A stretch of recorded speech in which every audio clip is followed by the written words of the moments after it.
ঘুমিয়ে আছি, হঠাৎ করে অনুভব করলাম কে যেন আমার ঠোঁটে চুমু খাচ্ছে আর আমার চুলগুলো আলতো করে বুলিয়ে দিচ্ছে।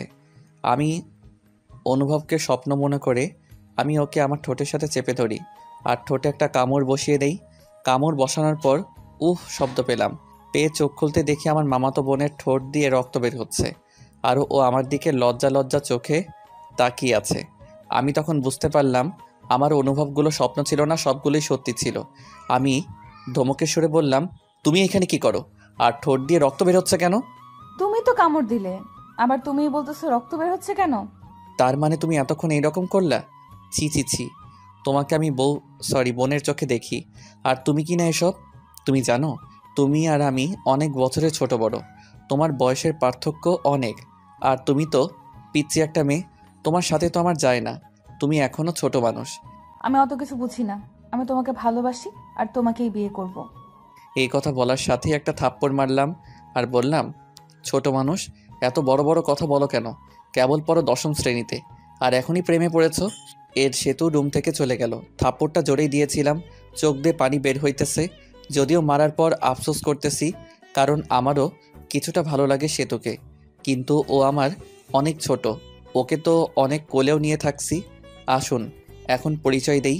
আমার নাম মোহাম্মদ ফররুখ আহমেদ শুভ।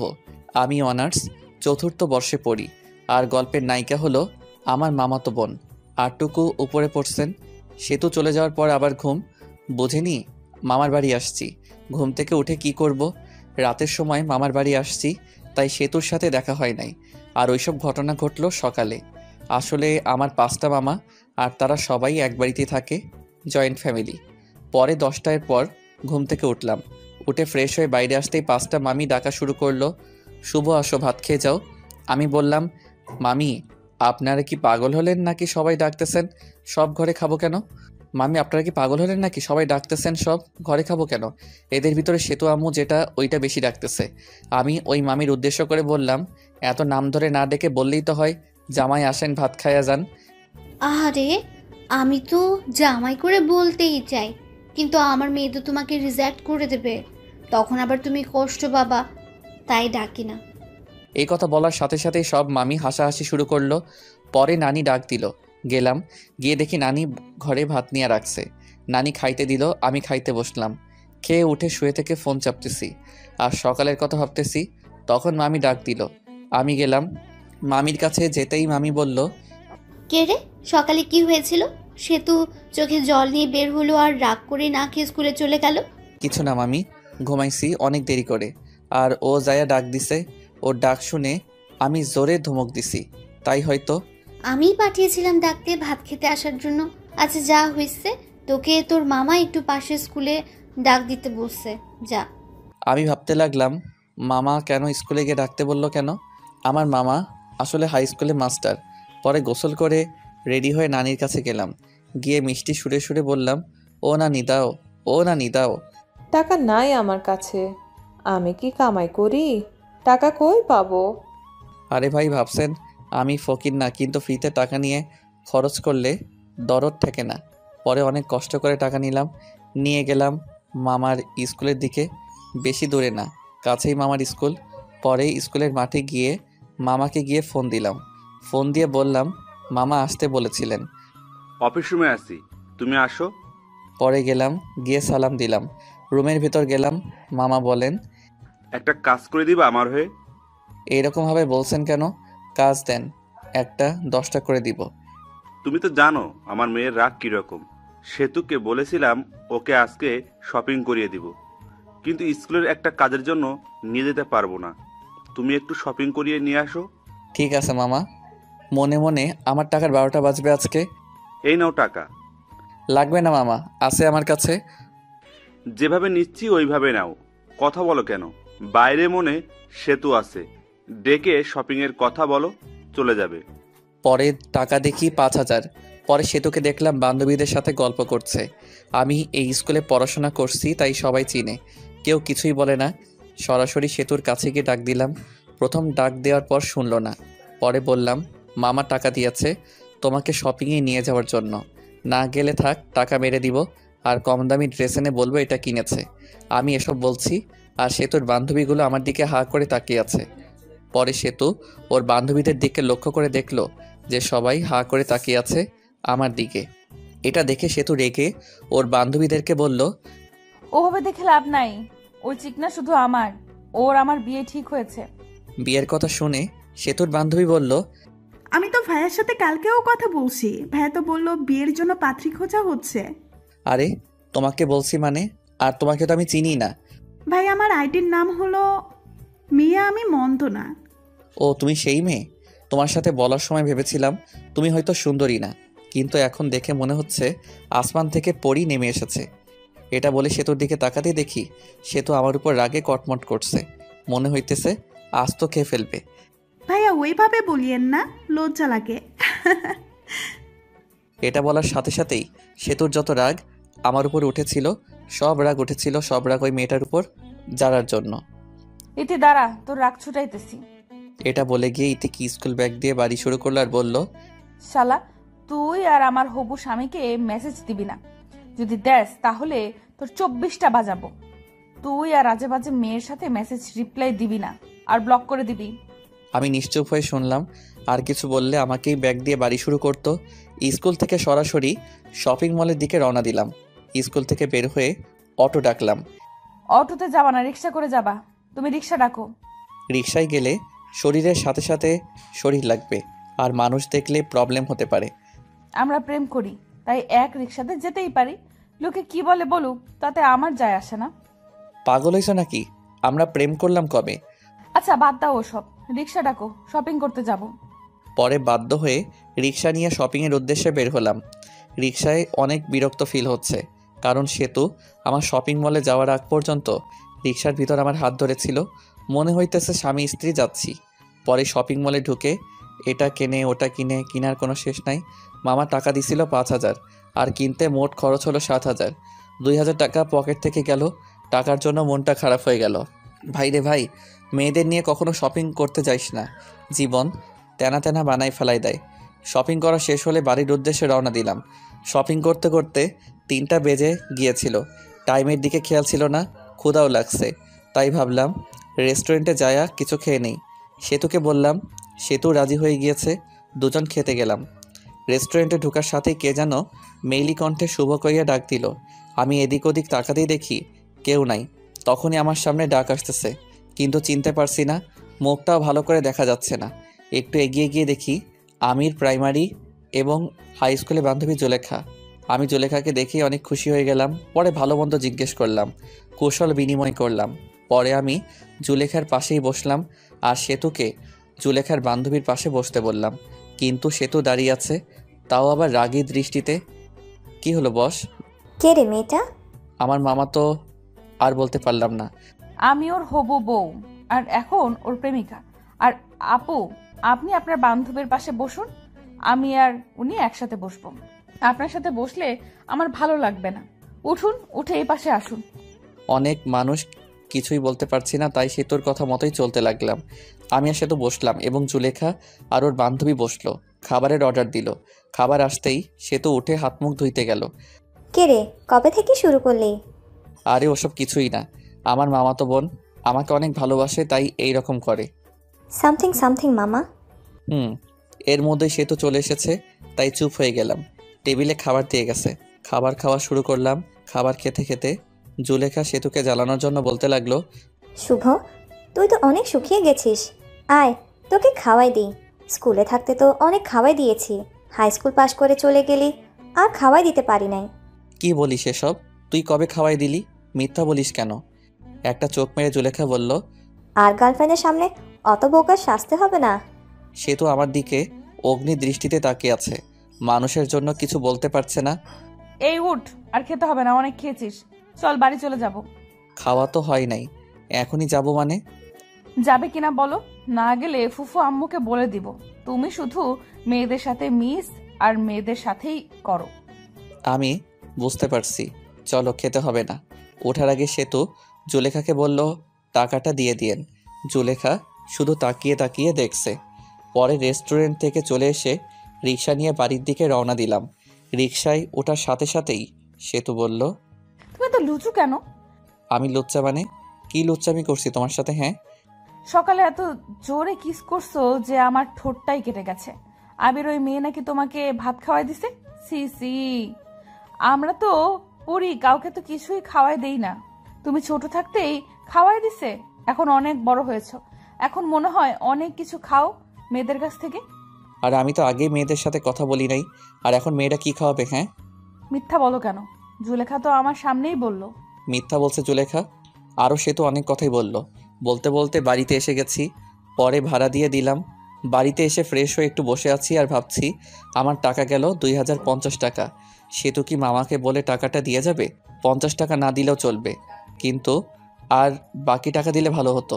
আরে ভাই, ভাবছেন এত টাকার চিন্তা করছি কেন? আসলে আমি মধ্যবিত্ত ফ্যামিলি থেকে বড় হইতেছি, কিন্তু আমার নানা অনেক ধনী ব্যক্তি, সেই সুবাদে মামাদেরও অনেক টাকা। যারা মধ্যবিত্ত ফ্যামিলি থেকে বড় হইতেছেন তারা জানেন মধ্যবিত্তদের টাকাটা কি। মধ্যবিত্ত ছেলেদের 1 টাকা খরচ করলেও হিসাব করে করতে হয়। এসব ভাবতেছি, তখনই এসে বলল, কে রে, তোর মন খারাপ নাকি? না নানি, এমনিই বসে আছি। এই বলে নানি চলে গেল। তখনই সেতু আসলো আর বলল, আম্মু তোমাকে ডাকে। আমি গেলাম, যে মামিকে ডাকলাম, ও মামি। মামি রুমের ভেতর আয়। রুমের ভিতরে যেতেই মামি দেখি টেবিলের উপর নাস্তা রান্না করে রেখেছে, কাউনের চাউল দিয়ে। মামি ডাকলেন বলে সেতু বলল, তোমার জন্য কাউনের চাল দিয়ে নাস্তা রান্না করেছে, বসে বসে খা। আমিও খেতে বসলাম। কাউনের চাউলের নাস্তা খেতে অনেক টেস্ট। আপনারা কেউ খাইছেন কাউনের নাস্তা? খাইতে খাইতে বললাম, সেতু খাইছে। না, খাই নাই, কই মনে হয় গেল ঘুরতে, এসে খাবে বললো। খেয়ে উঠে আমিও মামাতো ভাইয়ের সাথে ঘুরতে গেলাম। যে নানির বাড়ি গেলেই ওই মামাতো ভাইয়ের সাথে ঘুরি। ঘোরাঘুরি, বাড়ি ফিরে অন্য মামির ঘরে খাবার খেলাম, খেয়ে নানির ঘরে আসলাম। এসে শুয়ে ফোন চাপতেছি। কিছুক্ষণ সময় যাওয়ার পর মামারা সবাই এসে পড়েছে। মামারা সবাই নানির ঘরে এসে গল্পগুজব করে। নানির বয়স হয়ে গেছে আর নানু ভাইও মারা গেছে, তাই আর কি। মামিরাও আসে, সবাই অনেকক্ষণ গল্প করে। ওই দিনও গল্প করতেছি, তখনই সেতু এসে বলল, ভাইয়া তোমার ফোনটা দাও তো। মামা মামি সবাই বসে আছে, তাই ফোন দিয়ে দিলাম। কিছু না বলে আমরা গল্প করতেছি। সেতু তো মোবাইল পেয়ে প্রথমে ঢুকলো, মেসেজে ঢুকে দেখে অনেক মেয়ে মেসেজ দিছে। মেসেজ দেওয়ার অবশ্য কারণ আছে, ওটা বলবো না। এর মধ্যে দেখতে পেল সেতুর এই আইডি থেকে মেসেজ আসছে, ভাইয়া খাবার খাইছেন? আমি তো আপনার প্রেমে পড়ে গেছি। সেতু সিন করলো, কিন্তু কোনো রিপ্লাই দিল না। মেসেজ সিন করা দেখে আবার মেসেজ দিল, কি হলো ভাই? চুপ থাকা মানে কি আমি বুঝে নিব আপনিও আমাকে ভালোবাসেন? সেতু রিপ্লাই দিল আমি হয়ে। সেতুর বান্ধবীর নাম সীমা। কিন্তু আমি তো আমার মামাতো বোনকে ভালোবাসি। ভাইয়া, সেতুর তো বয়ফ্রেন্ড আছে, তাও একটা না অনেকগুলো, যেগুলো হিসাব করে শেষ করা যাবে না। এই কথা শুনে সেতুর রাগ তো চরম পর্যায়ে চলে গেছে। আচ্ছা, আমি কে তুমি তো জানো না, আমি তোমার ভাবি। মানে? সেতু অমনি ভিডিও কল দেয়, আর ওই দিক থেকে সীমা ধরে। কল ধরার সাথে সাথেই সেতুর মুখ দেখতে পেয়ে অবাক হয়ে যায়। ওই শালা, আমার অনেকগুলো বয়ফ্রেন্ড আমার, তাই না? না মানে এমনি বলছি। এখন থেকে আর মেসেজ দিবি না। এটা বলে কল কেটে দেই, আর আমার মেসেঞ্জারে যত মেয়ে ছিল সবগুলো মেয়েকে ব্লক মেরে দেই। এমনকি যেসব আমার ফ্রেন্ড লিস্টে ছিল সব মেয়েকেই ব্লক করে দেই, আর মেসেঞ্জারে সব চ্যাট মুছে ফেলে, আর রিলেশন স্ট্যাটাস দেই ইন এ রিলেশনশিপ। মা, ফোনটা শুভকে দিয়ে দিও। তুই এত বড় ছেলেকে নাম ধরে বললি কেন? ও তোর ভাই, আর তুই ফোন নিয়েছিস, তুই দিয়ে আয়। পাবো না। মামি আমাকে ফোন দিয়ে গেল। ফোন হাতে নিয়ে দেখি ফোনের সব কিছুই চেঞ্জ। ওয়ালপেপার দিছে সেতুর, আর লেখা ওয়ালপেপার পাল্টালে তুমি শেষ। পরে ডাটা অন করে মেসেঞ্জারে ঢুকলাম। মেসেঞ্জার একেবারে ভীম দিয়ে ঘষে পরিষ্কার করে ফেলেছে। তখনই একটা মেসেজ আসলো অচেনা আইডি থেকে। মেসেজে লেখা ছিল, শুভ সাহেব, এত ভেবে লাভ নাই, সব কিছু আমি ডিলিট করে দিছি। তোমার চ্যাট লিস্টে শুধু আমিই থাকবো। তোমার চ্যাট লিস্টে প্রথম ব্যক্তি আমি, আর শেষ ব্যক্তিও আমি। আর কোনো মেয়েদের সাথে কথা বলবা না, কথা বললে কিন্তু প্রবলেম হয়ে যাবে। তুমি কে, আর তুমি আমাকে চিনো কিভাবে? আমি চিনি তোমাকে, আর তুমিও আমাকে চেনো, তোমার আশেপাশেই আছি। আমি চিনতে পারছি, তুমি আর কেউ না, আমার কিউট বোন সেতু। ওই শালা, বোন বলা বাদ দিয়া বউ বললেই তো পারিস। সবাইকে কি বউ বানানো যায়? সবাইকে বলতে হবে কেন? শুধু আমাকে বলবা। তোমাকে বলবো কিভাবে? তুমি তো আমার আদরের ছোট বোন। তোকে কয়বার বলবো যে আমাকে আর বোন বলবি না? এরপরে বোন বললে তোর 12টা বাজিয়ে দিব। আচ্ছা বাদ দাও, অনেক রাত হয়েছে, ঘুমিয়ে পড়ো। ওকে। আমিও ঘুমালাম। সকালে উঠে বাড়িতে চলে আসব। ঘুম থেকে উঠে দেখি সেতু আমাকে জড়িয়ে ধরে শুয়ে আছে। এই সেতু, এইভাবে ধরে আছো কেন?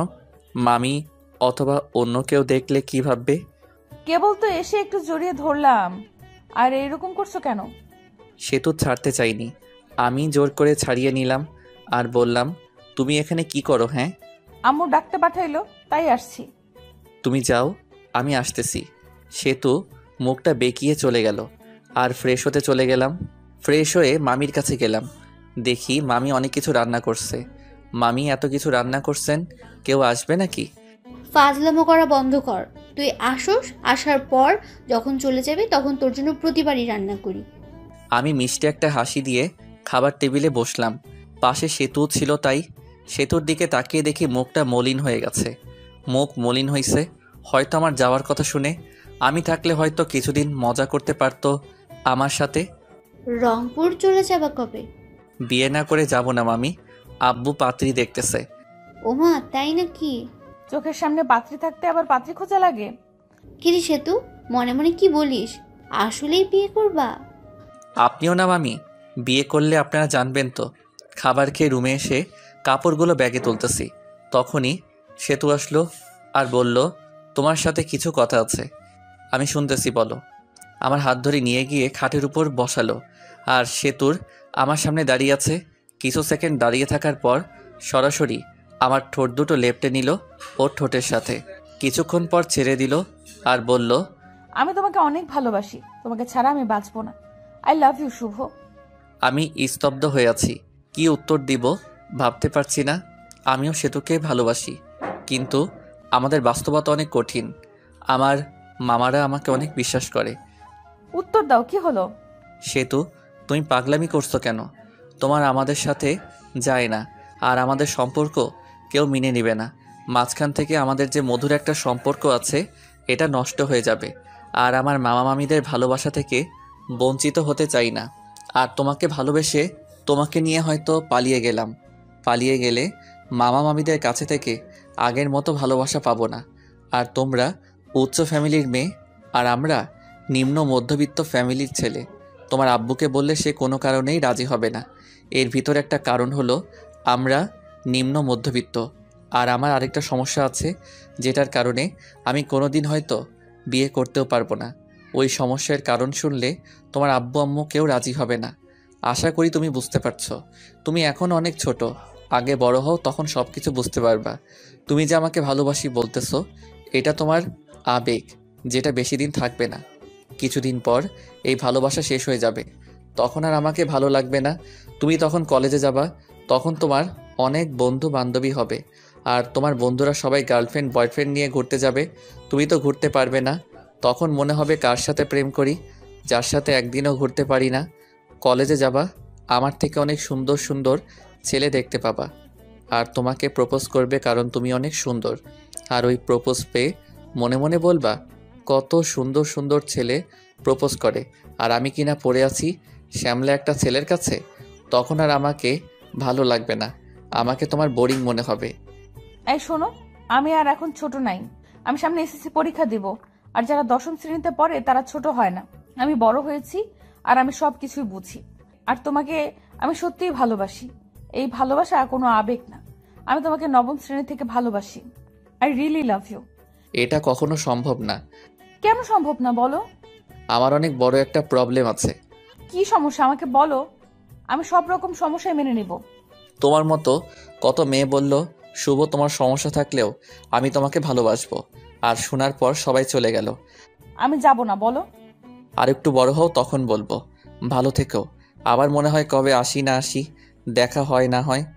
এই বলে ঘর থেকে বের হয়ে আসি আর চলে যাই নানির কাছে।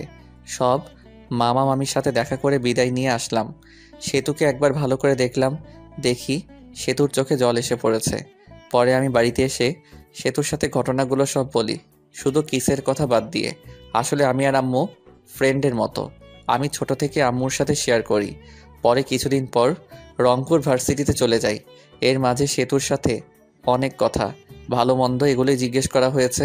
একদিন ভার্সিটিতে গিয়ে একটা মেয়ে বন্ধুর সাথে সেলফি তুলি আর ফেসবুকে পোস্ট করি। সেই পোস্ট সেতু দেখে ইনবক্স মাথায় তুলে ফেলে। ওই মেয়েটি কে? আমার বান্ধবী। বান্ধবী তাই কি হয়েছে? হ্যাঁ, ওইরকম ভাবে কাছাকাছি বসে সেলফি তোলা লাগবে নাকি? আমি তোমাকে কোনো মেয়ের সাথে সহ্য করতে পারি না। এরপর যদি আবার মেয়েদের সাথে সেলফি তুলো তাহলে আমি কিছু করে ফেলবো আর দোষ দিব তোমার। আচ্ছা ঠিক আছে, বলবো না। আমার অনার্সে পরীক্ষা দেই আর সেতু এসএসসি পরীক্ষা দেয়। সেতুর সাথে আমার অনেক কথা হয় 1 বছর। বলতে পারেন জিএফ বিএফ যেরকম করে কথা বলে আমরাও সেরকমভাবেই কথা বলি। 1 বছর সেতু আমার কাছে অনেকবার শুনতে চাইছে আমার প্রবলেম, কিন্তু আমি বলি নাই। এখন আমি চাকরি খুঁজছি আর সেতু ইন্টারে পড়ে। সেদিন শুধু জিজ্ঞেস করে, তোমার সমস্যাটা বলো। আমারও ধৈর্যের বাঁধ ভেঙে যায় আর আমি বলি আমি কোনোদিন বাবা হতে পারবো না। একটা অ্যাক্সিডেন্টে সমস্যা হয় আর ডাক্তার বলে আমি আর বাবা হতে পারবো না। সে তো শুধু মেসেজ সিন করলো আর হার্ট একটা ইমোজি দিল, পরে অফলাইনে চলে গেল। আমি অবশ্য জানি কেন চলে গেল। আমার যে সমস্যা এটা জেনে কোনো মেয়ে বিয়ে করবে না, আর বিয়ে করবেই বা কেন? আমি কোনোদিন তাকে মা ডাক শোনাতে পারবো না। এই যে সমস্যার কথা বললাম এখানেও কিছু কারণ আছে। গল্পে থাকুন, জানতে পারবেন। গল্পের ভিতর টুইস্ট আনতে চাইতেছি। সেদিন সমস্যা বলার পর সেতু 3 দিন অনলাইনে আসে নাই। আমি ওকে মিস করতেছি অনেক। সেতু আমাকে অনেক কেয়ার করত, অনেক শাসন করত। তার দেওয়া মেসেজগুলো মিস করতেছি। 3 দিন পর অফলাইন আসলো। সেতুর নামের পাশে সবুজ বাতিটা জ্বলে উঠল। আমি একটা মেসেজ দিলাম, কেমন আছো? ভালো। বাড়ির সবাই কেমন আছে? ভালো। ভালো থেকো। হুম। পরে আর মেসেজ দিলাম না, একটু মনে মনে হাসলাম। হায় রে আবেগ, আগে কত কথা বলতো, এখন আর কথাই বলে না। মেসেজ তো দেয়ই না, আবার বলছে তোমাকে অনেক ভালোবাসি। সেতুর ভালোবাসা ছিল আবেগ, আর এই ভালোবাসার সমস্যার কথা শুনে জানালা দিয়ে পালালো। আর বলতো সমস্যা আছে তাই কি, অমনি ভালোবাসবো। আপনারা ভাবছেন হয়তো আমি কষ্ট পাচ্ছি না। আসলেই আমার কষ্ট হচ্ছে না। আজকে নতুনভাবে কেউ কথা বলা বাদ দেয়নি। অনেকে এরকমভাবে বলতো ভালোবাসি, কিন্তু সমস্যার কথা বলতেই কথা বলা বন্ধ করে দিছে। যদিও অন্য মেয়েদের থেকে সেতুর ব্যাপারটা একটু আলাদা, কারণ সেতুকে আমি ভালোবাসি। আর ভালোবাসাও না ভালো লাগা, এই আর কি। সেতুকে মিস করি, তার মেসেজগুলো মিস করি, এটাই, তাছাড়া আর কিছুই না। এখন আস্তে আস্তে সেতুকে ভুলে যাব, তার দেওয়া মেসেজগুলো আর মিস করব না। আমার একটা চাকরি হয়ে গেছে, এখন আর আমি বেকার নাই। কিছুদিন পর শুনতে পেলাম সেতুর বিয়ে ঠিক হয়েছে একটা এমবিবিএস ডাক্তারের সাথে। শুনে ভালোই লাগলো। বিয়ের দিন তারিখ ঠিক হয়েছে। বিয়ের 7 দিন আগে থেকেই সব মামা মামি নানি সবাই ফোন দিয়ে বলতেছে তাড়াতাড়ি আসতে। আর বলবেই না কেন, 5 মামার একমাত্র ভাগিনা, অনেক আদরের। আর আমি ছোটবেলায় মামার বাড়ি বেশি থাকছি, কিন্তু এটা ওটা বলে বলি বিয়েতে যাইতে পারবো না। আসলে বিয়েতে যাইয়া সেতুর সামনে যাইতে শরম করবে, আর শরমের কারণটা আপনারা ফিল করতে পারবেন। সেতুর বিয়েতে আসতে আব্বু আম্মু আসতে বলেছে, কিন্তু না করে দিছি। আম্মু আসার জন্য জোর করে নাই, জোর করলে আসতেই হতো, কারণ আম্মু উপরে কথাগুলো সব জানে।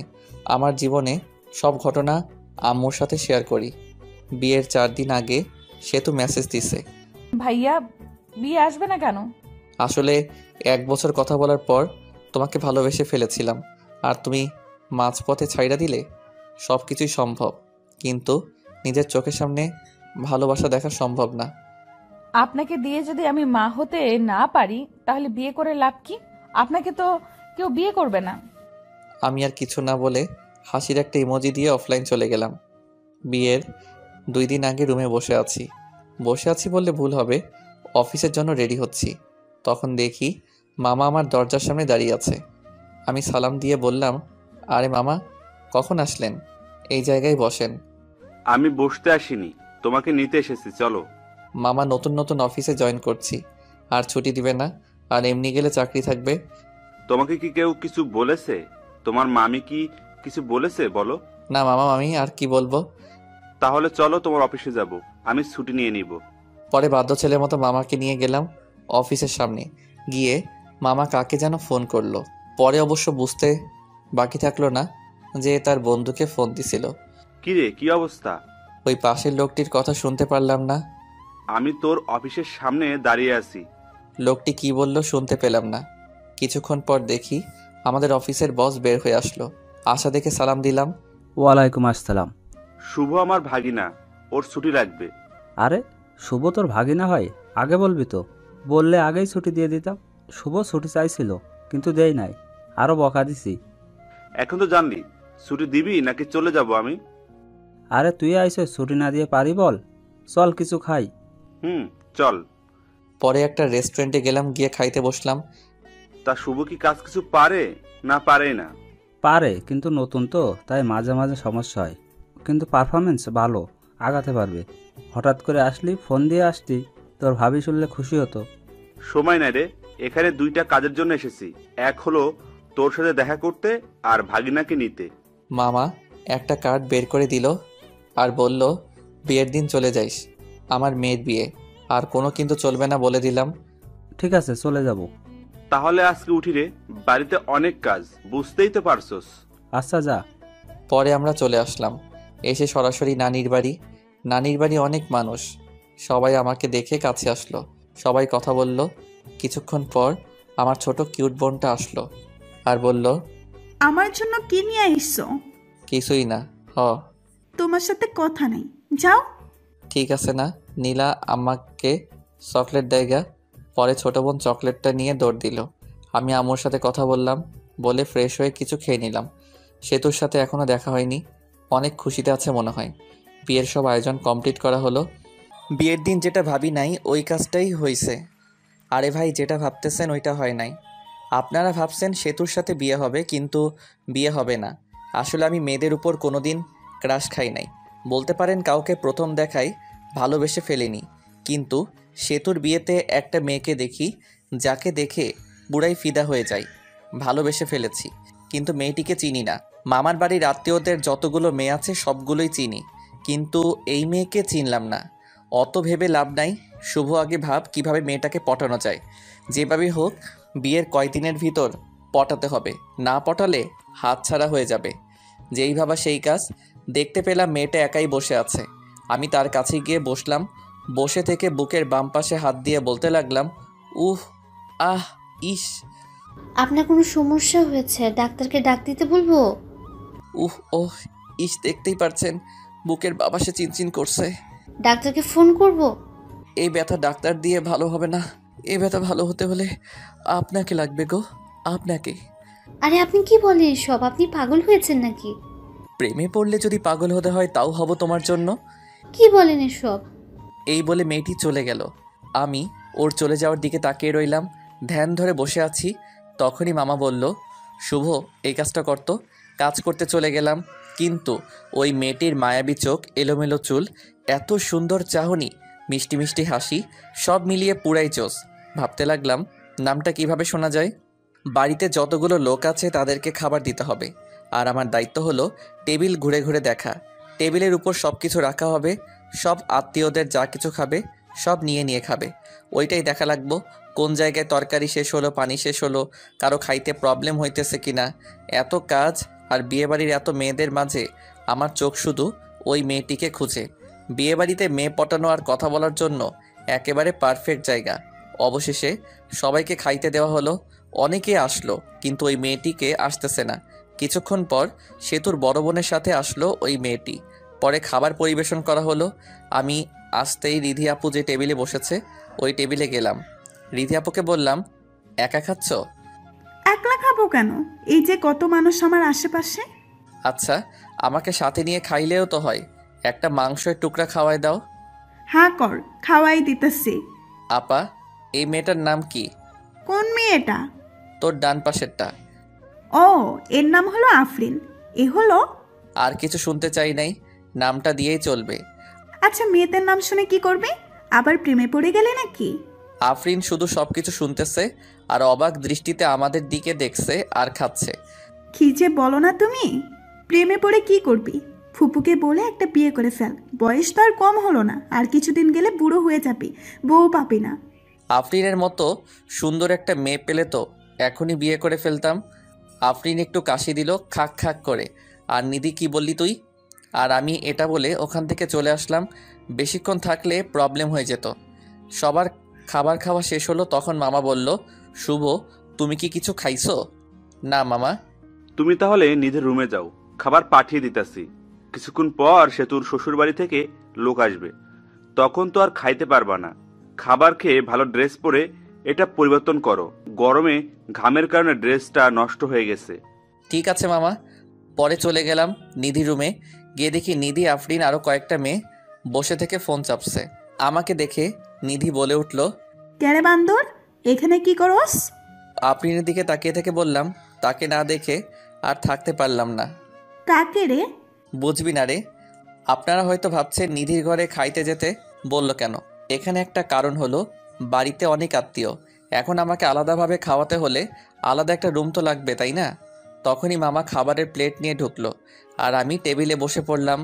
মামা নিধিকে দেখতে পেয়ে বলল, তুই শুভকে তুলে তুলে দিস, শুভ তো তুলে নিয়ে খায় না। ওকে চাচ্ছু? সবার সামনে রেখে তরকারির বাটি, ভাতের বাটি আর যা কিছু আয়োজন করছিল সব খাইতে বসছি। তখন ছোট মামি এসে বলল, শুভ, ভাত নেও, তরকারি নাও। এমনকি মামি তুলে দিল। আমিও খাইতে লাগলাম। ছোট মামি চলে গেল, মেজো মামি আসলো, মেজো মামিও এসে তরকারি দিল, ভাত দিল, আমিও নিলাম। পেট ভরে গেছে। মেজো মামি চলে যাওয়ার পর আসলো সেতুর আম্মু, এসে বলল, তরকারি নাও। আমি বললাম নিব না, তবু জোর করে দিল। এদিক দিয়ে তো আমার অবস্থা খারাপ। পরে সেজো মামি এসে আরও দিয়ে গেল। আমার পেটে তো ঢুকে না। পিছনে তাকিয়ে দেখি নিধি আর ওর সাথে বসে থাকা মেয়েগুলো হাসতেছে। আর কাটা গায়ে নুনের চিটা দেওয়ার জন্য নিধি এসে বলল, চামচ দিয়ে মাংস প্লেটে দিয়ে বলল, এই নিয়ে খা, বেশি করে খাওয়া। আমার অনেক রাগ উঠে গেল, মনটাই চাইতেছে ধরে পিটাই। প্লেটে মাংস দিয়ে নিধি পাশের চেয়ারে বসলো আর ওর সাথে মেয়েগুলোকে ডাক দিল। আই, আমরা সবাই ওর পাশে বসে থাকি, যাতে ও খাওয়া বাদ দিয়ে পালাতে না পারে। ব্যাককেল মেয়েগুলো সবাই পাশে এসে বসলো, সাথে আফরিন সহ। আফরিন মনে মনে বলতেছে, আমাকে অনেক জ্বালাইছস, এখন একটু প্রতিশোধ নেই। আফরিনও মাংস তুলে দিল আর বলল, খাও, খাইলে শরীর ভালো থাকবে। আফরিন এই কথা বলার সাথে সাথে বললাম, ভাবছিলাম খাবো না, কিন্তু এখন খাবো। হাজার হলেও আমার গার্লফ্রেন্ড এত আদর করে দিল, আমি কি না খেয়ে পারি? আফরিন তো রাগে ফায়ার, আর বাকি মেয়েগুলো হাসতেছে। এর মধ্যেই নিধির একটা কল আসে, আর একটু দূরে যাই কথা বলার জন্য। তখনই আফরিন আবার মাংস দেয় রাগ করে। আদর করে দিছি, খা, না খেয়ে উঠতে পারবি না। এবার দেওয়া দেখে রাগ উঠে গেল। এত খাবার খাওয়া যায় নাকি? রাগ ওঠার কারণে মাংসের ঝোল ঠোঁট দিয়ে ভরিয়ে নিলাম আর আফরিনের অপ্রস্তুত অবস্থায় সরাসরি লিপ কিস করি। লিপ কিস করেই দৌড়। পরে আর আফরিনের সামনে যাইনি। কিছুক্ষণ পর সেতু শ্বশুরবাড়ির লোক আসবে, সেই জন্য সব কিছু আরও সুন্দর করে সাজানো হলো। কিন্তু যেই সময় এই সেতু শ্বশুরবাড়ির লোকজন আসার কথা ছিল, ওই সময় পার হয়ে যাচ্ছে, কিন্তু কেউ আসছে না। তখন মামা কল করে ঘটকের কাছে। ঘটক মনে হয় কী বলল, তা শুনে মামা চোখে পানি এসে পড়েছে এবং মামা মাথায় হাত দিয়ে বসে পড়ল। পরে আমি আরও মামা এগিয়ে গেলাম, গিয়ে জিজ্ঞেস করলাম কি হয়েছে। মামা যা বলল তাতে তো আমার হুঁশ উড়ে যাওয়ার মতো অবস্থা। কথা হলো, সেতুর যার সাথে বিয়ে হওয়ার কথা ছিল সে নাকি অন্য মেয়েকে নিয়ে পালিয়ে গেছে। বাকি মামারা ওই মামাকে সান্ত্বনা দেওয়ার জন্য বলল, চিন্তা করিস না, আমরা তো আছি। সেতুর আব্বু উঠে আমার দিকে তাকালো আর বাকি মামারাও আমার দিকে তাকালো। তারপর মামারা কি মনে হয় চোকাচোকি করে চলে গেল আমার বাপের কাছে। আব্বুকে কি যেন বলল, আব্বুও হ্যাঁ হু করলো। পরে আম্মুর কাছে গিয়ে ওই কথাগুলোই বলল। পরে আম্মু আমার কাছে আসলো আর বলল সেতুকে বিয়ে করতে, কিন্তু আম্মু সেতু তো আমাকে পছন্দ করে না। তখনই আমার মামারা এসে পড়লো আর বলতে লাগলো, শুভ না করিও না, বুঝতেই তো পারছো। পরে আমিও রাজি হয়ে গেলাম। বর সেজে গিয়ে মণ্ডপে বসে পড়লাম। বিয়ে পড়ানো শেষ হলো, বর কনে একসাথে করে মিষ্টি করানো হলো। একটু আর চোখে আফরিনকে দেখলাম, দেখে আফরিন মনটা খারাপ করে আছে। হয়তো আফরিনও ভালোবেসে ফেলেছিল আমাকে। যার কপালে যার নাম লেখা থাকে ঘুরে ফিরে সেই জীবনসঙ্গী হয়। পরে বিদায় নিয়ে চলে আসলাম আমার বাড়ি। আগে ফোন দিয়ে বলা হয়েছে ঘর সাজানোর, তাই ঘর সাজিয়ে রেখেছে। এসে বউ আগে ঢুকানো হলো। কিছুক্ষণ পর আমি গেলাম, দেখি সেতু ঘোমটা দিয়ে বসে আছে। আমি গিয়ে একটু কাশি দিলাম, সেতু বসেই আছে। কোনো সারা শব্দ না পেয়ে আমি গিয়ে সেতুর ঘোমটাটা তুললাম। তখন সেতু বলল, আপনার লজ্জা করে না হাঁটুর বয়সী মামাতো বোনকে বিয়ে করতে?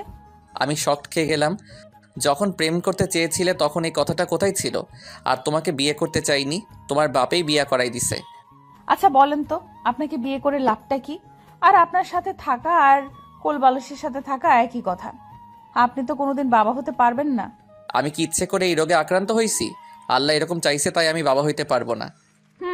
কত স্বপ্ন ছিল ডাক্তার বেটাকে বিয়ে করে 2টা বাচ্চা নিব, কত মজা করব, কিন্তু ডাক্তার বেটা অন্য বেটিরে নিয়ে ভাগ্যে গেল। কপাল খারাপ আমার। আমরা একটা বাচ্চা কিনে নিয়ে আসতে পারবো তো, তাই না? পালন নেওয়া বাচ্চা আর নিজের গর্ভধারণ করা বাচ্চার মধ্যে অনেক পার্থক্য। আর আমি আপনার সাথেই তো থাকবো না, কিছুদিন যাক, ডিভোর্স দিয়ে দেব। ডিভোর্সের কথাটা শুনে মনটা খারাপ হয়ে গেল। বাসর রাতে ডিভোর্সের কথা শুনতে হইতেছে।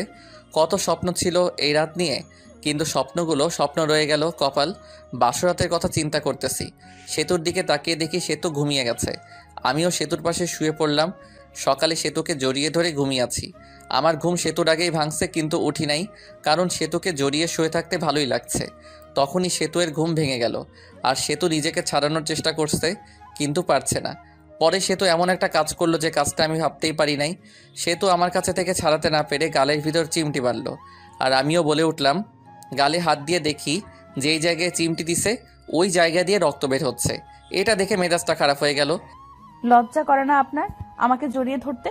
যত সব ফালতু ছেলে। বউকে জড়িয়ে ধরে ঘুমালেই সবকিছু হয় না, সন্তান জন্ম দেওয়ার ক্ষমতা থাকতে হয়। আমি কি বলবো না বলবো খুঁজেই পাচ্ছি না। কথা বলার ভাষা হারিয়ে ফেলেছি। একজনের একটা সমস্যা থাকতেই পারে, তাই বলে কথায় কথায় এইরকম। কিভাবে বলবো? হ্যাঁ, তাড়াতাড়ি আমাকে ডিভোর্স দিবেন। এটা শুনে আরও মেজাজটা খারাপ হয়ে গেল। পরে মারলাম একটা থাপ্পড়। এত ডিভোর্স করস কেন রে? ডিভোর্স কি খুব ভালো জিনিস নাকি?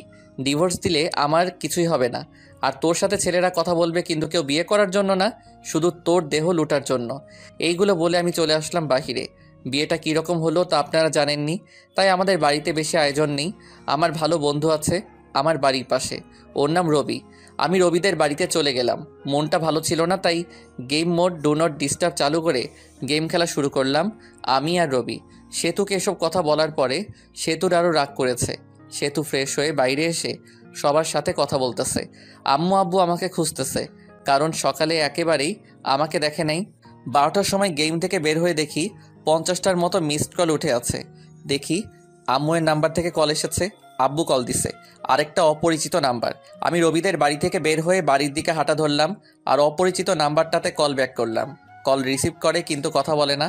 কে আপনি? হ্যালো হ্যালো, কিন্তু কথা বলে না। কিছুক্ষণ পরে পরে বলল আমি বলার পর চিনতে পারলাম সেতু কল দিছে। পরে কলটা কেটে দিছি। দেখি বাড়ির কাছাকাছি এসে পড়ছি।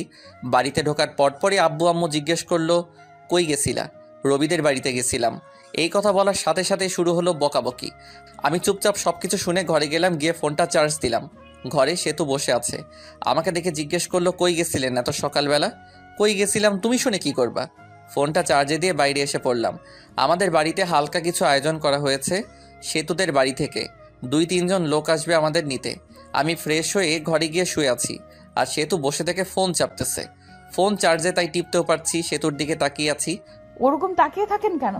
তখনই একটা ফোন আসলো। দেখি আমার বন্ধুর গার্লফ্রেন্ড এবং আমার ন্যাংটাকালের বান্ধবী ফোন দিছে। নাম হলো মিথিলা। ফোন চার্জে ছিল, তাই রিসিভ করে স্পিকার বাড়িয়ে দিয়ে বললাম, কি রে শয়তান, বিয়ে করলি আর একটু কইলিও না?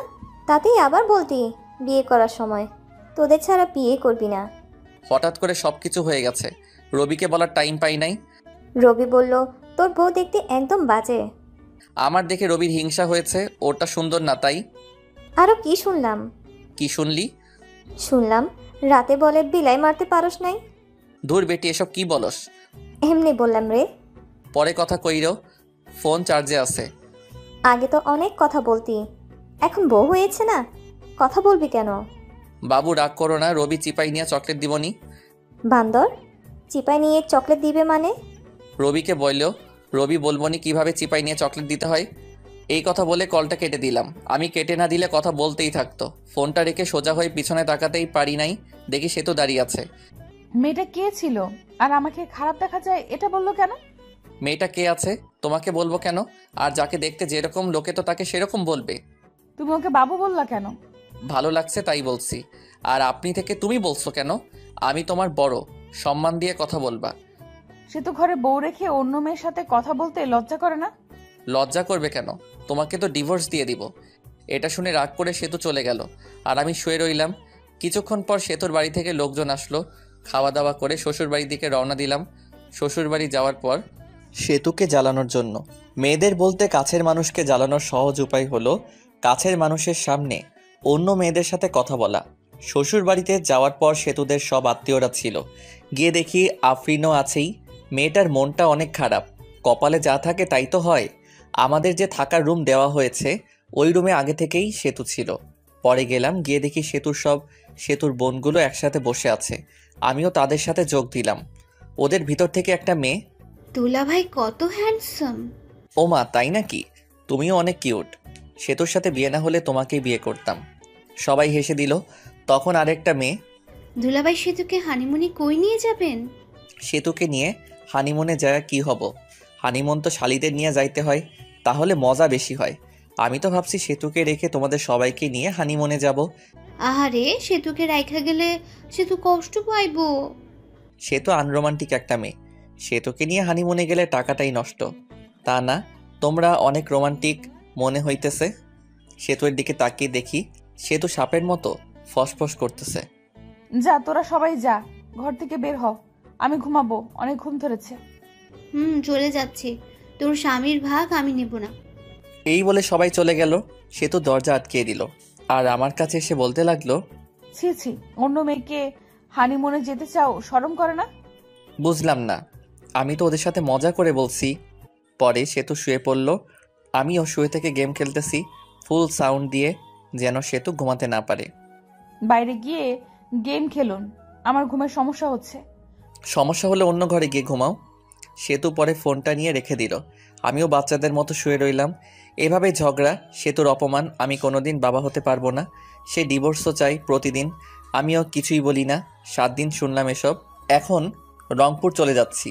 অফিসে সেতুকে রেখে যাচ্ছি। পরে সব কিছু ঠিক করে সেতুকেও নিয়ে যাব। সবার কাছ থেকে বিদায় নিয়ে নিলাম। এখন সেতুর কাছে গেলাম। ভালোভাবে থেকো আর দোয়া করিও আমার জন্য। দোয়া করে কি হবে? তুমি মরলেই তো আমি খুশি হব। তুমি এটা বলতে পারলে? যেটা সত্যি ওটাই বললাম। আমি আর কিছু না বলে চলে আসলাম। বের হয়ে হাসি মুখে আব্বু আম্মুর কাছ থেকে বিদায় নিলাম। কিন্তু ওই সময় আমার খুব কষ্ট হচ্ছিল। মনে হইতেছিল যে আমি কান্না করি। আমি এত বিরক্তকর হয়ে গেছি যে কেউ একজন আমাকে মারার কথা বলছে। ভিতরে কষ্ট আর বাইরে হাসি নিয়ে চলে গেলাম চাকরি করতে। সকালের গাড়িতে গেছি, তাড়াতাড়ি পৌঁছাইছি। রাতে আম্মুর ওই জায়গায় কল দিছিলাম। আম্মুকে জিজ্ঞেস করছি সেতুর কথা। সেতুকেও ফোন দিছিলাম, কিন্তু রিসিভ করেনি, কেটে দিছে। পরের দিন সকালে উঠে অফিসের জন্য রেডি হয়ে অফিসে গেলাম। যাওয়ার পরেই পিয়ন এসে বলল, ম্যাডাম আপনাকে ডাকলো। আমি ভাবতে লাগলাম আগে তো স্যার ছিল, এখন ম্যাডাম কই থেকে আসলো। ভাবাভাবি বাদ দিয়ে গেলাম ম্যাডামের রুমের সামনে গিয়ে। ম্যাডাম আসতে পারি? আসেন। আমি ভিতরে গিয়ে ম্যাডামকে দেখে তো অবাক, কারণ ম্যাডাম আর কেউ নয়, বিয়েবাড়ি সেই আফরিন। আফরিন দেখে ভয় পেয়ে গেলাম। বিয়েবাড়িতে যা কিছু করছি চাকরি থেকে বের করে দেয় নাকি আবার। ভয়ে ভয়ে কাছে গিয়ে, আপনি আমাকে ডেকেছেন ম্যাডাম? তা কেমন আছেন? আর আপনার বউ কেমন আছে? আমি ভালো আছি, আর আমার বউও ভালো আছে। ভালো থাকলেই ভালো। ম্যাডাম, সেদিনের ভুলগুলোর জন্য দুঃখিত, মাফ করে দিবেন। ওইসব আমি ভুলে গেছি। আপনার বউকে সাথে নিয়ে এসেছেন? না, কিছুদিন পরে নিয়ে আসবো। নিয়ে আসলে আমাদের বাড়িতে নিয়ে যান সময় করে। আপনি বসের কি হন? আপনার বস আমার বাবা হয়। এমনি আপনার সাথে দেখা এবং অফিসটা ঘুরে দেখতে এসেছি। ম্যাডাম তাহলে আসি, অনেক কাজ করতে হবে, অনেক দিন পর আসলাম, দেখতেই তো পারছেন। এরপর কোনোদিন দেখা হলে ম্যাডাম বলবা না, নাম ধরে বলবা এবং তুমি করে বলবা। জি। পরে আসলাম কেবিনে বসে কাজ করা শুরু করলাম। কাজ শেষ করে ম্যাচের দিকে রওনা দিলাম। আজকে অফিস ছুটির আগে বের হয়েছি, কারণ হলো একটা বাসা খুঁজে বের করতে হবে। ম্যাচে তো আর বউ নিয়ে থাকা যাবে না। বাসা খুঁজেও পেলাম, বাসা ঠিক করে ম্যাচে ফিরলাম। পরের দিন বাসায় শিফট হব। পরে বাসায় শিফট হলাম। এখন বাসায় থেকে অফিস যাওয়া আসা করি। আমি রংপুর এসেছি 7 দিন হয়ে গেছে। এই 7 দিনে সেতুকে কল মেসেজ দিছি, কিন্তু কোনো রিপ্লাই পাইনি। একদিন সেতু আব্বু আম্মু এবং সেতুর আব্বু আম্মু সবাই একখানে বসে থেকে গল্প করছিল। তখন সেতু সবাইকে একটা প্রশ্ন করে, আম্মু, ওর কি কোনোদিনও বড়সড় অ্যাক্সিডেন্ট হয়েছিল? না, শুভ খুব সাবধানে চলাচল করে। সবাই নাই করলো, কারণ আমার তো অ্যাক্সিডেন্ট হয়নি। কিন্তু ও তো বললো ওর একটা বড় অ্যাক্সিডেন্ট হয়েছিল, তারপর থেকে ওর বাবা হওয়ার ক্ষমতা হারিয়ে ফেলেছে। তোমার সাথে মজা করার জন্য বলেছে এসব। ও তো কোনো ডাক্তার দেখানোর জন্য হাসপাতালেও যায়নি। আমি তো অনেক বড় ভুল করে ফেলেছি। কি ভুল? আমি তো শুভর কথা বিশ্বাস করে শুভর সাথে অনেক খারাপ ব্যবহার করছি। শুভর কাছে ক্ষমা চেয়ে নিও, তাই হবে। পরে সেতু ওইখান থেকে চলে আসে। আর ঘরে এসে ভাবতে লাগে পুরনো কথাগুলো। এখন শুভকে কিভাবে পটানো যায় সেটাই ভাবতে হবে। শুভকে জানানো যাবে না যে আমি এসব জানি। শুভকে যখন আমি ভালোবাসি এর কথা বলেছিলাম, ও তখন বলেছিল এটা আবেগ। আমি তো কত কিছু বলেছিলাম, তারপর তো আমি কত খারাপ ব্যবহার করলাম। এখন শুভ কি আমায় মেনে নিবে? এখন শুভ ভালোবাসার কথা বললে কি ভাববে? শুভর সাথে তো আমি এই কয়েকদিন কথাও বলিনি। অনেকবার ফোন দিছে, আমি তোর ফোনটাও ধরিনি। পরে তো আবার ফোন দিবেই, তখন কথা বলবো। এখন আমি আর সেতুকে কল দেই না।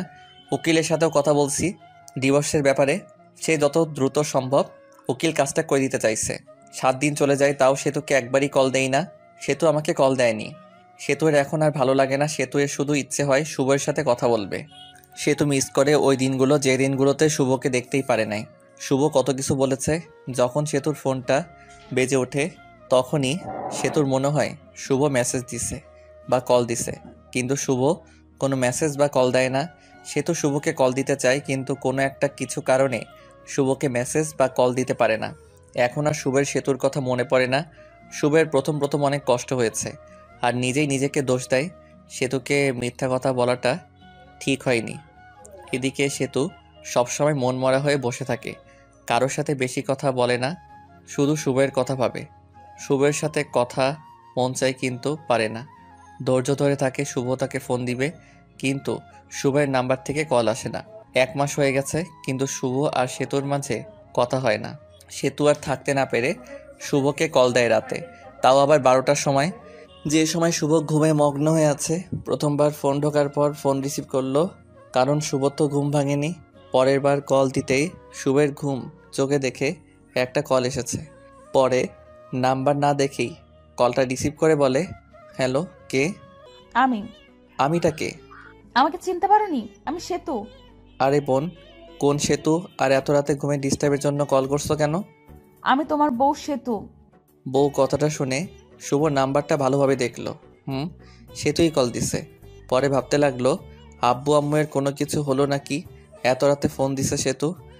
আব্বু আম্মুর কিছু হয়েছে নাকি ফোন দিচ্ছে? আব্বু আম্মুর কিছুই হয়নি, কথা বলার জন্য ফোন দিছি। ফাইজলামি রাখো।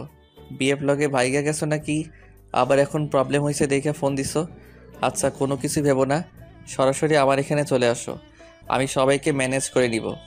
ঘরে স্বামী থাকতে অন্য পুরুষের সাথে পালিয়ে যাব কেন? স্বামী তো শুধু কাগজে কলমে। আচ্ছা বাদ, কালকে অফিসে যেতে হবে ভাই। আর এত রাতে কোনোদিন কল দিবা না, যত সব ফালতু। এটা বলে ফোনটা কেটে দেই আর বন্ধ করে রেখে ঘুমিয়ে পড়ে। এদিকে সেতুর মনটা আরও খারাপ হয়ে যায়। আমি কি এতটাই খারাপ ব্যবহার করেছি যে শুভ ভেবে নিতেছে আমার বয়ফ্রেন্ড আছে?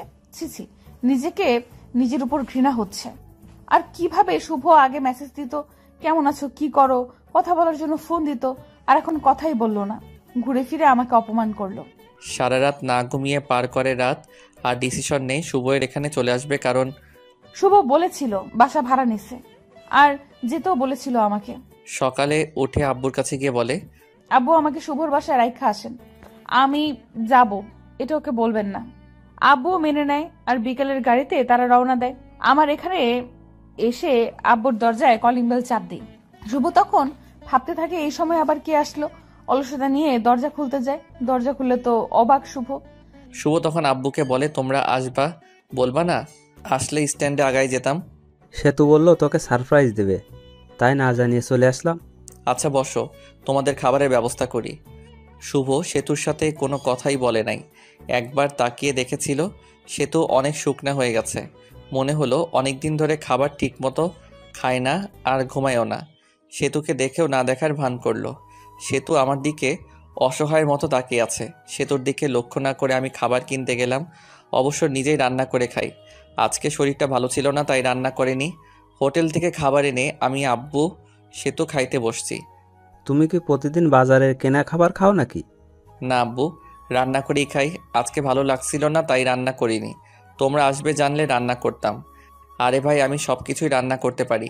এই সব কিছু রান্না আমার মা আমাকে শিখাইছে। খাবার খেয়ে আব্বুকে রুমে দেখিয়ে দিলাম, আর আমি আমার রুমে চলে আসলাম। সে তো আগে থেকে আমার রুমে গিয়ে বসে আছে। আমার রুমটা অনেক সুন্দর করে সাজিয়ে রেখেছি। রুমটা এমনভাবে সাজিয়েছি যেটা লিখে প্রকাশ করতে পারছি না। ঘরে গিয়ে দেখি সেতু বিছানায় শুয়ে কার সাথে যেন কথা বলছে। কথা বলা দেখে জিজ্ঞেস করলাম, বিএফের সাথে কথা বলো নাকি? তখন সেতু ফোনটা রেখে, আচ্ছা তোমার সমস্যাটা কি বলো তো? সেদিন এই বিএফ এর কথা, আবার আজকেও বলতেছো বিএফ এর কথা। আমি অতটাও খারাপ না যে ঘরে স্বামী রেখে অন্য ছেলের সাথে প্রেম করব। পরবর্তীতে এরকম কথা বলবেন না। স্বামী তো শুধু কাগজে কলমে, কিছুদিন পর তো ডিভোর্স হয়ে যাবে। ডিভোর্সের পর পটাতে হবে, তাতে সময় লাগবে। ডিভোর্সের পর যেন তাড়াতাড়ি বিয়ে করতে পারো সেই জন্য হয়তো আগেই পটিয়ে রাখছো। আর হ্যাঁ, তোমার জন্য একটা খুশির খবর আছে। আমি উকিলের সাথে কথা বলছি, কিছুদিন পরই ডিভোর্স পেপার দিয়ে দিবে। তখন আর আমার মুখ দেখতে হবে না। ডিভোর্সের কথা শুনে সেতুর মুখটা শুকিয়ে গেছে, আর সেতুর চোখের জল এসে পড়েছে। ওদিকে লক্ষ্য না রেখে বললাম, শুয়ে পড়ো, রাত অনেক হয়েছে। সেতু চুপচাপ অন্যদিকে হয়ে শুয়ে পড়ল। আমিও কোলবালিশটা জড়িয়ে ধরে ঘুমিয়ে পড়লাম। সকালে ঘুম থেকে উঠে দেখি সেতু আমাকে জড়িয়ে ধরে ঘুমিয়ে আছে। জড়িয়ে ধরে আছে দেখে সেতুকে ধমক দিয়ে বললাম, আমাকে জড়িয়ে ধরে আছো কেন? আমাকে জড়িয়ে ধরে থাকতে পারো না, কারণ আমার সন্তান জন্ম দেওয়ার ক্ষমতা। এটা বলে ওয়াশরুমে চলে গেলাম। পরে সেতু রান্না করলো, আমি বসে থেকে ফোন চাপলাম। খাবার খেয়ে আমি অফিসের জন্য বের হলাম, আর আব্বু বলল চলে যাবে, তাই তাকে গাড়িতে উঠাই দিতে বাস স্ট্যান্ডে গেলাম। আব্বুকে গাড়িতে তুলে দিয়ে আমি অফিসে চলে গেলাম। অফিসে যাইতে দেরি হয়েছে। অফিসে গিয়ে ডেস্কে গিয়ে বসতে বসতে পিয়ন এসে বলে গেল, ম্যাডাম যাইতে বলছে। ম্যাডাম অনেক দিন পর আসলো। পরে গেলাম, জিয়ে নাম ধরে ডাক দিলাম, আফরিন কেমন আছো? ভালো।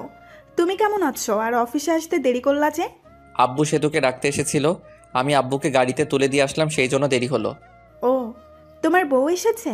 কালকে আমার জন্মদিন, সেই জন্যই আসছিলাম তোমাকে দাওয়াত দিতে। সো সেতুকে নিয়ে চলে যাবা। আমাদের বাড়িতে না গেলে কিন্তু আমি কেক কাটবো না বলে দিলাম। আরে তোমার জন্মদিনে আমি না যাই, আমি তো আগেই যাব।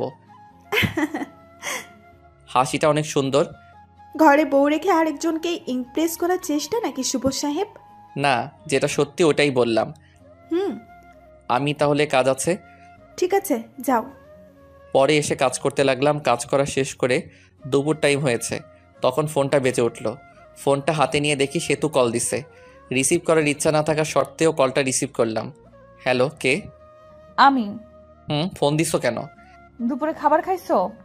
খাইলেই কি আর না খাইলেই কি? আমার অনেক কিছু। তোমার সাথে কথা বলার সময় নাই। এটা বলে ফোনটা কেটে দিলাম। আপনারা ভাবছেন সেতুর সাথে এরকমভাবে কথা বলছি কেন? সেতু যেদিন আমাকে মরে যাওয়ার কথা বলেছে, সেদিন থেকে সেতু আমার মন থেকে উঠে গেছে।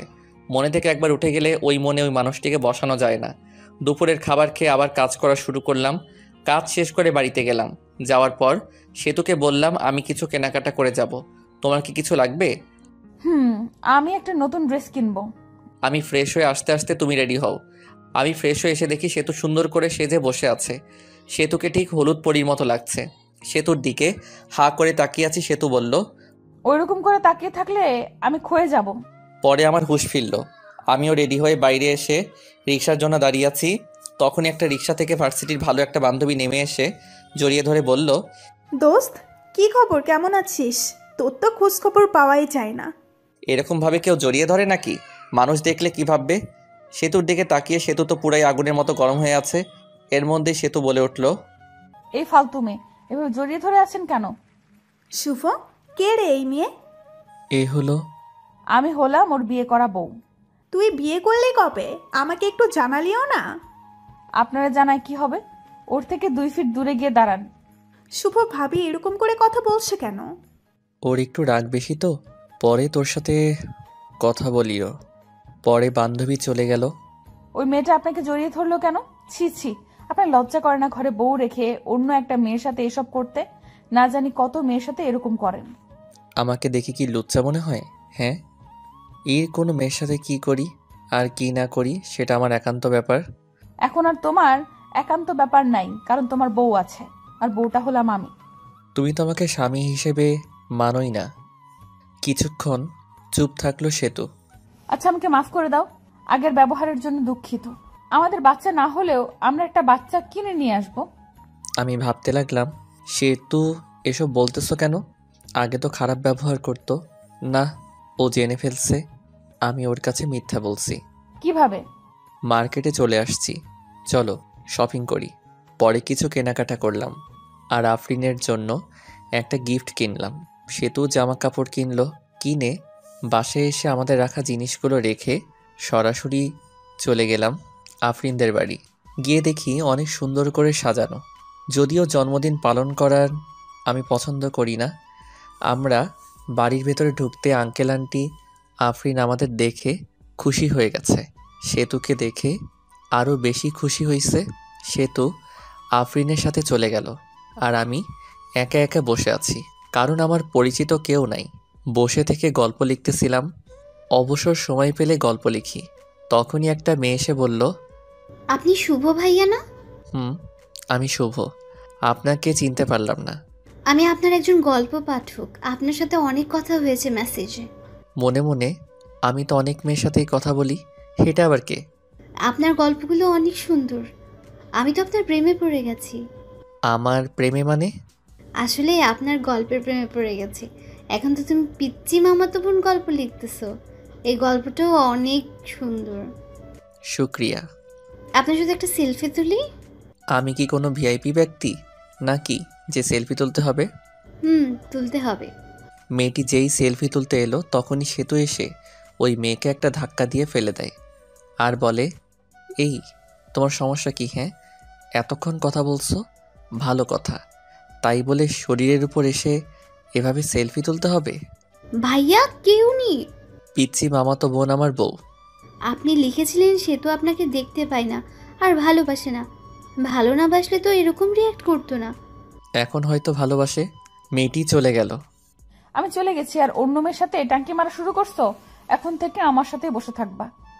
রাত 11টার সময় আমি সেতু, আফরিন আর আফরিন কিছু বন্ধু বান্ধবী বসে থেকে মজা করছি। হ্যালো ফ্রেন্ডস, তোমাদের একটা কথা বলবো। তোমাদেরকে বলেছিলাম আমি কারো প্রেমে পড়েছি, কিন্তু নামটা বলি নাই। আজকে নামটা আমি বলবো। তাকে আমি প্রথম দেখেই ভালোবেসে ফেলেছিলাম। শুভ, সেতু, আমার এখানে আসো তো একটু। আমি আর সেতু গেলাম তখন। আমি শুভ, এই যে একে দেখছো, একে দেখে ভালোবেসে ফেলেছিলাম, কিন্তু ভালোবাসাটা মনে রয়ে গেছে। কারণ এই যে মেয়েটা সেতু, সেতু হলো শুভের বউ। আমার মনে ভালোবাসা মনেই রয়ে গেল। ভালোবাসা মানুষকে আপন পেলাম না। সেতু, বেস্ট অফ লাক, তোমাদের সংসার সুখের হোক। শুভরাত্রি। এটা বলে আমি আফরিন ঢুলতে ঢুলতে চলে গেল। অনেক ড্রিঙ্ক করেছে হয়তো। ওর কথাগুলো নিজের উপর নিজেরই অনেক রাগ উঠে গেল। শালার কেন যে ওইসব করতে গেলাম। চলো বাড়িতে চলে যাব। পরে আমরাও চলে আসি আর ভাবতে লাগি, সেতু কি সত্যিই আমাকে ভালোবাসে? যদি ভালো না বাসতো তাহলে তো মেয়েদের সাথে কথা বলার সময় জেলাসি ফিল করতো না। ভাবতে ভাবতে বাসায় চলে আসি। পরের দিন অফিস বন্ধ ছিল। আমার মাথায় একটা কথা ঘুরপাক খাচ্ছে, সেতু কি সত্যি ভালোবাসে আমাকে? পরের দিন অফিস বন্ধ থাকায় সেতু বলে, চলো একটু ঘুরে আসি। তুমি তো আমাকে নিয়ে একটু ঘুরতে যাও না? আমিও রাজি হয়ে যাই, ঘুরতে যাই। সেতুর সাথে ঘুরতে ভালোই লাগছিল। সেতুকে ফুচকা খাওয়াই দিছি। আরও অনেক অনেক রোমান্টিকভাবে দিনটা পার করলাম। 2 দিন কেটে গিয়েছে, কিন্তু সেতুর সাথে খারাপ ব্যবহার করিনি, বরং রোমান্টিকভাবে দিনগুলো পার করছি। হঠাৎ করে একদিন অফিস থেকে তাড়াতাড়ি চলে আসি, কারণ বাড়িতে এসে ফ্রেশ হয়ে আবার কোম্পানির কাজের জন্য বাইরে যাব। দরজায় এসে ধাক্কা দিতেই দরজা খুলে গেল। ঘরে ঢুকে দেখি সেতু মনে হয় কারোর সাথে কথা বলছে, মিষ্টি মিষ্টি হেসে। কথা শোনার জন্য কোনো রকম শব্দ না করে ওর কাছে গেলাম। জানিস, শুভ তো মনে হয় আমাকে মেনে নিয়েছে। শুভ জানে না যে আমি ওর মিথ্যা কথা ধরে ফেলেছি। আমি জানি ওর কোনো সমস্যা নেই। আমি এই কথা শুনে বুঝতে পারলাম ও সব কিছু জেনে ফেলেছে যে আমি সন্তান জন্ম দিতে পারবো না। এটা মিথ্যা কথা। আমি নতুন একটা আইডিয়া বের করলাম, কারণ সে তো আমাকে এখনও ফুলফিলভাবে ভালোবাসেনি। কোনো শব্দ না করে একটু পিছিয়ে এসে সেতুকে ডাক দিলাম। সেতু ফোনটা কেটে দিয়ে আমাকে জিজ্ঞেস করলো, তুমি এত তাড়াতাড়ি আসছো? আসাতে সমস্যা হয়েছে? না, সমস্যা হবে কেন? আমি আরো খুশি হয়েছি তোমার সাথে বেশি সময় কাটাতে পারবো। এসব বলতে বলতে সেতু এসে আমাকে জড়িয়ে ধরল। জড়িয়ে ধরে ঠোঁটে একটা শুকনা চুমু দিল। আমি সেতুকে ছাড়িয়ে ফ্রেশ হতে চলে গেলাম। ফ্রেশ হয়ে এসে দেখি সেতু টেবিলে খাবার সাজিয়ে রেখেছে। খাইতে বসলাম। সেতুকে বললাম, তুমি খাইছো? না। চলো একসাথে খাই। নিজের হাত দিয়ে খাইতে ইচ্ছে করছে না। আসো আমি খাওয়াই দেই। সেতু খুশি হয়ে গেল।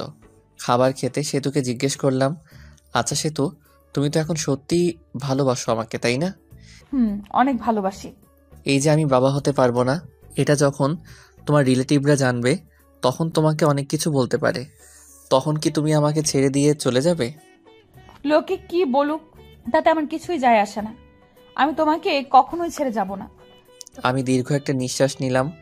কথা বলার মাঝেই খাবার খাওয়া শেষ। খাবার খাওয়া শেষ হওয়ার পর রেডি হয়ে সেতুকে একটা চুমু দিয়ে কাজের জন্য বের হলাম। বাড়ি থেকে বের হয়ে একটা বন্ধুর সাথে দেখা করলাম। ওই বন্ধুর বড় ভাই ডাক্তার, আর তাকে দিয়ে একটা মিথ্যা রিপোর্ট বানাবো।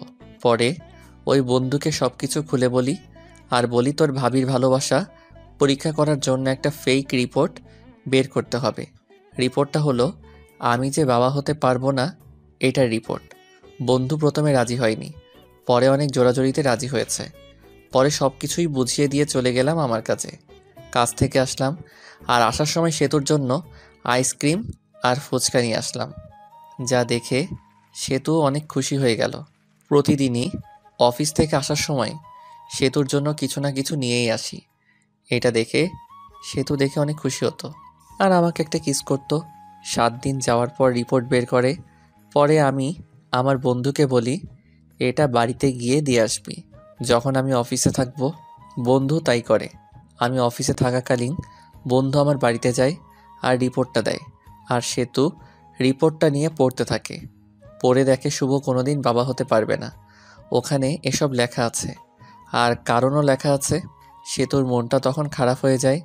কি করবে সে বুঝতে পারে না। শুভর সাথে করবে না করবে কিছুই বুঝতে পারে না। শুভর সাথে থাকার সময়গুলোর কথা ভাবতে থাকে। এসব ভাবতে ভাবতে কোন দিক দিয়ে সময় পার হয়ে যায় সে তো জানেই না। আর আমিও অফিস থেকে চলে আসি, আর সেতুর জন্য ফুচকা নিয়ে আসি। বাড়িতে এসে দেখি সেতু মনটা খারাপ করে বসে আছে। আমি সেতুকে ডাক দেই আর বলি, সেতু কি মন খারাপ? তোমার কি তোমার আব্বু আম্মুর কথা মনে পড়ছে? সেতু কোনো কথা না বলে রিপোর্টের কাগজটা আমার হাতে নিল। আমি কাগজটা হাতে নিয়ে বললাম, এসব তো তুমি জানো। তাহলে তোমার বাবা মাকে জিজ্ঞেস করার পর তোমার বাবা মা তাহলে বললো কেন যে তুমি মিথ্যা বলছো, যে তুমি বাবা হতে পারবে না? কারণ আম্মু জানে না। সেতু এই কথা শুনে মুখটা থেকে রাগি বানিয়ে চলে গেল। আমি ফ্রেশ হতে চলে গেলাম। ফ্রেশ হয়ে এসে কিছু খেয়ে নিলাম। সেতুর সাথে কথা বলার চেষ্টা করতেছি, কিন্তু সেতু দরজা খুলছে না। পরে আমি বাইরে বসে থেকে ভিডিও দেখছি। ভিডিও দেখতে দেখতে সন্ধ্যা হয়ে গেল। তখনও সেতু ঘর থেকে বের হলো না। এখন বুঝতে পারলাম সেতু কেন মন খারাপ করে বসে আছে। আমিও ভাবতে থাকলাম, সেতু কি তাহলে আসলেই আমাকে ভালোবাসেনি? সেতু এতদিন কি তাহলে মিথ্যা ভালোবাসতো আমাকে? সেতু তো ঘর থেকে বের হচ্ছে না।